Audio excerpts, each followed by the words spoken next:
Welcome back. Members of Congress who rallied behind Obamacare may be getting a taste of their own medicine. Reports that some lawmakers and staffers seeking an exemption from parts of the law that the rest of America still faces. So why should the American people be stuck with it? Our next guest is calling this out as a Hypocrisy Alert. Tammy Bruce is a radio talk show host and Fox News contributor. Tammy, nice to see you this morning. Yeah, good morning. Congress deciding to go against the will of the people, the laws of the land, that they would somehow be above the rest of us. I find this shocking. Yeah. Well, you know, finally, though, we can report, and it's thrilling, that there's been some bipartisanship agreement that both the Republicans and the Democrats have agreed that they should not have to experience Obamacare. Now, the problem is, of course, is that they've pushed us all through to this. We know that there are problems. We know that it is not what they said it would be. And now you've got Harry Reid and John Boehner agreeing that they and their staffs shouldn't have to be subjected to this. Now, it is, of course, putting themselves above the law.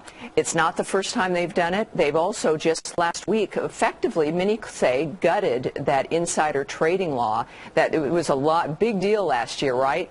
Why you'd have to pass legislation for you to have to follow the law is in and of itself an indication of a major problem. And now, with the legitimacy of this government, we've got, like about a 10% approval rating for Congress, and the legitimacy of Obamacare, their attempts to get out of this is quite shocking. So let's get specific about what unfolded. Yeah. According to reports, they got together in some confidential talks to try to figure out how they themselves could just be exempt from which portions of the Obamacare law? All of it? What they're worried about is, and of course as we're all seeing this, is the cost of the premiums that they'll go up.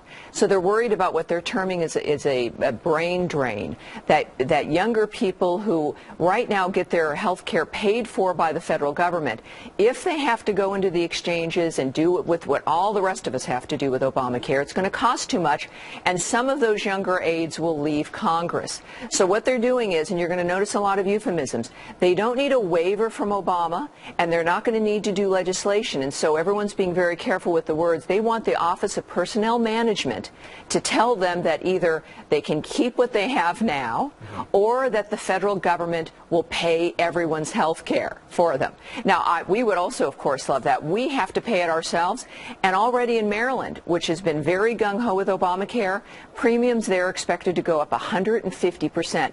Do you remember, Clayton, what it was supposed to do? Bring all of that down? All of it was going to lower premiums. And now it's going to be the opposite. Let me give you give a statement from Harry Reid's office. It's from his spokesperson. Let's see if this jives with what you're talking about. You can read between the lines. There are not now, have never been, nor will there ever be, any discussions about exempting members of Congress or congressional staff from the Affordable Care Act provisions that apply to any employees of any other public or private employer offering health care. Any other way to parse that? Seems pretty emphatic. They will say that they're not exempt, but they're not going to have to deal with it at all. They won't have to pay for it. So if you're looking at our issue is, because the exchanges also won't be going into effect because nobody knew how to do it for another year, which means small businesses now, they were supposed to also be helped by having these exchanges and options. It'll save them money. Now there will be no option. There'll be one thing. So people will either fall into the private market of insurance, all these people with pre-existing conditions further making premiums go up, or they're just going to have a horrible policy effectively and have no choice. What Congress wants is to not have to deal with the financial burden, and that's what all of this has come down to. I have a feeling congressional approval ratings will go up on this news.